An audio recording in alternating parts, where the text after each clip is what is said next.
Competitive സോളിലേക്ക് സ്വാഗതം. ഇന്ന് 6ാം ക്ലാസ്സിലെ സോഷ്യൽ സയൻസ് ഭാഗത്ത് ചാപ്റ്റർ 5 ആണ് ഡിസ്കസ് ചെയ്യുന്നത്. പാഠം 5 സംസ്കാരവും സാംസ്കാരിക വൈവിധ്യങ്ങളും. സംസ്കാരവും സാംസ്കാരിക വൈവിധ്യങ്ങളും. ഇന്ത്യയെ കണ്ടെത്തൽ എന്ന കൃതി രചിച്ചത് ആരാണ്? ജവഹർലാൽ നെഹ്റു. 1946 ഇത് രചിക്കുന്നത്. ഇന്ത്യയെ കണ്ടെത്തൽ 1946 എഴുതിയത് ജവഹർലാൽ നെഹ്റു. സംസ്കാരം. എന്താണ് സംസ്കാരം? ഡെഫിനിഷനാണ്: സമൂഹത്തിലെ ഒരു അംഗമെന്ന നിലയിൽ മനുഷ്യർ ആർജിച്ച വിജ്ഞാനം, വിശ്വാസം, കല, സദാചാരങ്ങൾ, നിയമം, സമ്പ്രദായങ്ങൾ, കഴിവുകൾ, ശീലങ്ങൾ എന്നിവയുടെ സങ്കീർണമായ ആകെത്തുകയാണ് സംസ്കാരം. ഇ.ബി. ടൈലറുടെ പ്രിമിറ്റീവ് കൾച്ചർ 1871 ഈ പുസ്തകത്തിൽ നിന്നെടുത്തതാണ് ഈ ഡെഫിനിഷൻ.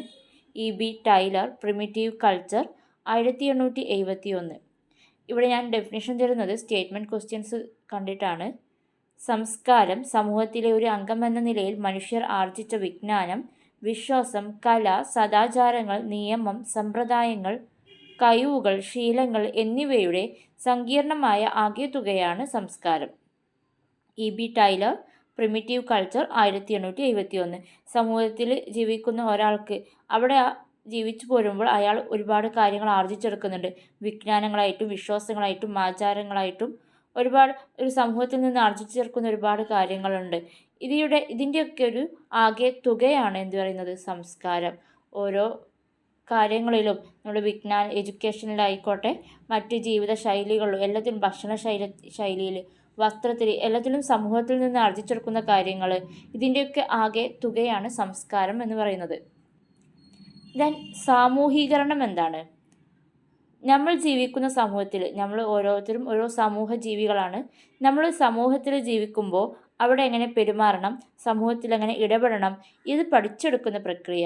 ഈ സമൂഹത്തിൽ എങ്ങനെ ജീവിക്കണമെന്ന് പഠിച്ചെടുക്കുന്ന പ്രക്രിയയാണ് സാമൂഹീകരണം എന്ന് പറയുന്നത്.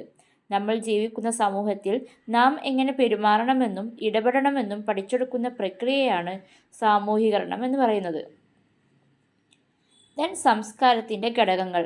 സംസ്കാരത്തിൻ്റെ ഘടകങ്ങൾ 2 തരത്തിലുണ്ട്: ഭൗതികമായിട്ടും ഭൗതികേതരമായിട്ടും.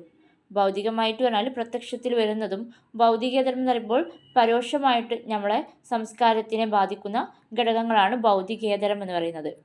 അപ്പോൾ ഘടകങ്ങൾ 2 തരമാണ്. ഭൗതികം പറയുമ്പോൾ ഭക്ഷണം, വസ്ത്രം, വീട്ടുപകരണം പ്രത്യക്ഷമായിട്ട് നമ്മുടെ ജീവിതത്തിൽ കാണുന്ന കാര്യങ്ങളാണ്. ഭക്ഷണശൈലി, ഓരോ ഇപ്പോൾ കേരളത്തിൽ, തമിഴ്നാട്, കർണാടക, ഇങ്ങനെ ഓരോ സ്റ്റേറ്റിലും എന്താണ് ഓരോ ഭക്ഷണ ശൈലികളാണ് പ്രത്യക്ഷത്തിൽ നമുക്ക് കാണാൻ കഴിയുന്നത്. അതുപോലെ വസ്ത്രധാരണം, വീട്ടുപകരണങ്ങളിൽ വരെ ഓരോ സമൂഹത്തിൽ വ്യത്യാസമായിട്ട് വരും. അതാണ് ഭൗതിക ഘടകങ്ങൾ പറയുന്നത്. ഭൗതികേതരം എന്ന് പറയുമ്പോൾ എന്താണ്? പരോക്ഷമായിട്ട് നമ്മൾ പുറത്തേക്ക് കാണില്ല, പരോക്ഷമായിട്ട് നമ്മളെ സംസ്കാരത്തെ ബാധിക്കുന്നതാണ്. വിശ്വാസം, ചിന്ത, ജ്ഞാനം, ഒക്കെ അറിവ്, ഇതൊക്കെ എന്താണ്? ഭൗതികേതര ഘടകമാണ്. സംസ്കാരത്തിൻ്റെ സവിശേഷതകൾ. സംസ്കാരത്തിൻ്റെ സവിശേഷതകൾ. 1. പഠിച്ചെടുക്കുന്നതാണ് സംസ്കാരം. നമ്മൾ ജനിക്കുമ്പോൾ നമുക്കൊരു പ്രത്യേക സംസ്കാരമോ കാര്യങ്ങളോ ഒന്നും അറിയില്ല. സമൂഹത്തിൽ നിന്ന് പഠിച്ചെടുക്കുന്നതാണ് എന്ത്? സംസ്കാരം. 2. പങ്കുവയ്ക്കുന്നതാണ്. നമ്മൾ പാരൻസിൽ നിന്ന് മക്കളിലേക്ക് അത് പങ്കുവെച്ച് നൽകുകയാണ്. അതിന് ഫ്രണ്ട്സിൽ നിന്ന് അങ്ങനെ മറ്റുള്ളവർക്ക് പങ്കുവെച്ച് നൽകുന്നതാണ് സംസ്കാരം. പ്രതീകാത്മകമാണ്. പ്രതീകാത്മകം എന്ന് പറയുമ്പോൾ ഇപ്പോൾ ഇന്ത്യൻ കൾച്ചർ, ആ ഇന്ത്യക്ക് ഒരുപാട് പ്രതീകങ്ങളുണ്ട്. നാഷണൽ ആന്തം, അതുപോലെ നാഷണൽ ചിഹ്നം, പിന്നെ മയിൽ, അങ്ങനെ ഒരുപാട് നമുക്ക് പ്രതീകങ്ങളുണ്ട്. ഇനിയിപ്പോൾ ഒരു മതമാണെങ്കിലും മതത്തിന് ഒരുപാട് പ്രതീകങ്ങളായിട്ട് ചിഹ്നങ്ങളും വിഗ്രഹങ്ങളും അങ്ങനെ ഒരുപാട് കാര്യങ്ങളുണ്ട്. അതാണ് പ്രതീകാത്മകമായിട്ടുള്ള സംസ്കാരമാണ്. ചലനാത്മകമാണ്. സാമ്പ്രദായികവും. ചലനാത്മകം, സാമ്പ്രദായികം. ചലനാത്മകം പറഞ്ഞാൽ മറ്റു രാജ്യങ്ങളിൽ, മറ്റ് പ്രദേശങ്ങളിലേക്കൊക്കെ വ്യാപിച്ചു കൊണ്ടുപോകുന്നു. സാമ്പ്രദായികമാണ്. സംസ്കാരം സവിശേഷതകൾ: പഠിച്ചെടുക്കുന്നത്, പങ്കുവെക്കുന്നത്, പ്രതീകാത്മകം, ചലനാത്മകം, സാമ്പ്രദായികം. ഇതൊന്നും 1 വേർഡ് ക്വസ്റ്റ്യൻസിലൊന്നും വരില്ല. ജസ്റ്റ് നമ്മൾ സ്റ്റേറ്റ്മെൻറ്റ് കണ്ടിട്ട് വെറുതെ പഠിച്ചു പോവാം. ദെൻ സാംസ്കാരിക മാറ്റങ്ങൾ, എങ്ങനെയൊക്കെ മാറ്റം വരാം സംസ്കാരത്തിൽ? ആന്തരികമായിട്ടും ബാഹ്യമായിട്ടും മാറ്റം വരാം. ആന്തരിക ഘടകങ്ങൾ എന്ന് പറയുമ്പോൾ സാംസ്കാരിക വ്യാപനം, അന്യ സംസ്കാരം, സാംസ്കാരിക സ്വാംശീകരണം. ആന്തരികമായിട്ട് പറയുമ്പോൾ സാംസ്കാരിക വ്യാപനം, മറ്റുള്ള പ്രദേശങ്ങൾക്ക് വ്യാപിച്ചു പോകുന്നു. അന്യ സംസ്കാരം, സാംസ്കാരിക സ്വാംശീകരണം. പിന്നെ ബാഹ്യ ഘടകങ്ങൾ എന്ന് പറയുമ്പോൾ സാംസ്കാരിക നവീകരണം. ഇപ്പോൾ ഒരു സംസ്കാരം ഉണ്ടെങ്കിൽ അതിനെ നമ്മൾ നവോത്ഥാനമൊക്കെ വരുമ്പോൾ എന്താണ്, ഒരുപാട് സംസ്കാരങ്ങൾ, ആചാരങ്ങളൊക്കെ മാറ്റം വരുന്നുണ്ട്. അപ്പോൾ അതാണ് ഒരു സംസ്കാരത്തെ നവീകരിച്ച് കൊണ്ടുവരിക. പണ്ട് ഉപയോഗിച്ചിരുന്ന ഇപ്പോൾ മൊബൈൽ പണ്ട് കാലങ്ങളിലില്ല, ഇപ്പോൾ വന്നു. അപ്പോൾ അതിനനുസരിച്ച് സംസ്കാരങ്ങൾ മാറി. അതിനെയാണ് സാംസ്കാരിക നവീകരണം എന്ന് പറയുന്നത്. ദെൻ പാരിസ്ഥിതിക വ്യതിയാനം. കാലാവസ്ഥ മാറുന്നതിനനുസരിച്ച് നമ്മുടെ സംസ്കാരവും മാറും. കാലാവസ്ഥ ഒരു വളർച്ചയാകുമ്പോൾ നമ്മുടെ വസ്ത്രധാരണത്തിൽ വരെ സംസ്കാരം വന്നു. അപ്പോൾ അതാണ് പാരിസ്ഥിതിക വ്യതിയാനം എന്ന് പറയുന്നത്. ദെൻ ഭാഷയിൽ ഒരുപാട് വൈവിധ്യങ്ങളുള്ള രാജ്യമാണ് ഇന്ത്യ. കറൻസിയിൽ, നമ്മുടെ ഇന്ത്യൻ കറൻസിയിൽ എത്ര ഭാഷകളുണ്ട്? 17 ഭാഷകളാണ് കറൻസിയിൽ എഴുതി വെച്ചിട്ടുള്ളത്. ഭരണഘടനയിൽ 22 ഭാഷയും ഉണ്ട്. കറൻസിയിൽ 17 ഭാഷകളും ഭരണഘടനയിൽ 22 ഭാഷകളുമാണ് ഉള്ളത്. കറൻസിയിൽ വരുന്ന ഭാഷകളൊന്ന് നോക്കാം.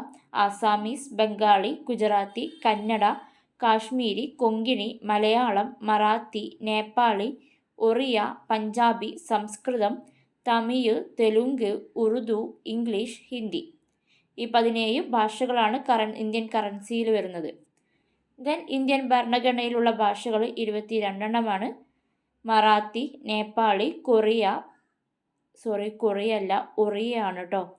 ഒഡീഷയുടെ ഭാഷയായ ഒറിയ എന്നാണ്, തിരുത്തി വായിക്കണം. മറാത്തി, നേപ്പാളി, ഒറിയ, പഞ്ചാബി, സംസ്കൃതം, തമിഴ്, തെലുങ്ക്, ആസാമീസ്, ബംഗാളി, ഗുജറാത്തി, കന്നഡ, കാശ്മീരി, കൊങ്കിണി, മലയാളം, സിന്ധ്, ഉറുദു, ഹിന്ദി, ബോഡോ, ഡോഗ്രി, മൈഥിലി, മണിപ്പൂരി, സാന്താലി. ലാസ്റ്റ് വന്ന കുറച്ച് ഭാഷകൾ ശ്രദ്ധിക്കണം, നമുക്ക് പരിചയമില്ലാത്ത ഭാഷകളാണ്. മറാത്തി, നേപ്പാളി, ഒറിയ, തിരുത്തി വായിക്കണം, കൊറിയ എന്നാണ് എഴുതിയിട്ടുള്ളത്. പഞ്ചാബി, സംസ്കൃതം, തമിഴ്, തെലുങ്ക്, ആസാമീസ്, ബംഗാളി, ഗുജറാത്തി, കന്നഡ, കാശ്മീരി, കൊങ്കിണി, മലയാളം, സിന്ധ്, ഉറുദു, ഹിന്ദി, ബോഡോ, ഡോഗ്രി, മൈഥിലി, മണിപ്പൂരി, സാന്താലി. അപ്പോൾ ഇത്രയൊക്കെയാണ്, ചെറിയ പാഠമാണ്. ഇത്രയാണ് ഇതിൽ വരുന്നത്. ഞാൻ 2 ക്വസ്റ്റ്യൻസ് തരാം. ഇന്ന് ഡിസ്കസ് ചെയ്ത 2 ക്വസ്റ്റ്യൻസ് ആണ്. നിങ്ങൾക്ക് റീപ്ലൈ ചെയ്യാതെ റീകളയാൻ കഴിയുന്നുണ്ടെങ്കിൽ തീർച്ചയായിട്ടും നിങ്ങൾ കമൻറ്റ് ചെയ്യണം കേട്ടോ. ഇന്ത്യയെ കണ്ടെത്തൽ എഴുതിയത് ആരാണ്? ഇന്ത്യയെ കണ്ടെത്തൽ എന്ന കൃതി എഴുതിയത് ആരാണ്? രണ്ടാമത്തെ ക്വസ്റ്റ്യൻ, ഇന്ത്യൻ കറൻസിയിൽ എത്ര ഭാഷകൾ ഉണ്ട്? ഇന്ത്യൻ കറൻസിയിൽ എത്ര ഭാഷകളുണ്ട്? Thank you. നിങ്ങൾ തുടർന്നുള്ള തുടർന്ന ക്ലാസ്സുകളിലെ പാഠഭാഗങ്ങൾക്ക് വേണ്ടിയിട്ട് ചാനൽ സബ്സ്ക്രൈബ് ചെയ്ത് വെക്കണം. ക്ലാസ് ഇഷ്ടമായിട്ടുണ്ടെങ്കിൽ തീർച്ചയായിട്ടും ലൈക്ക് ചെയ്യുക.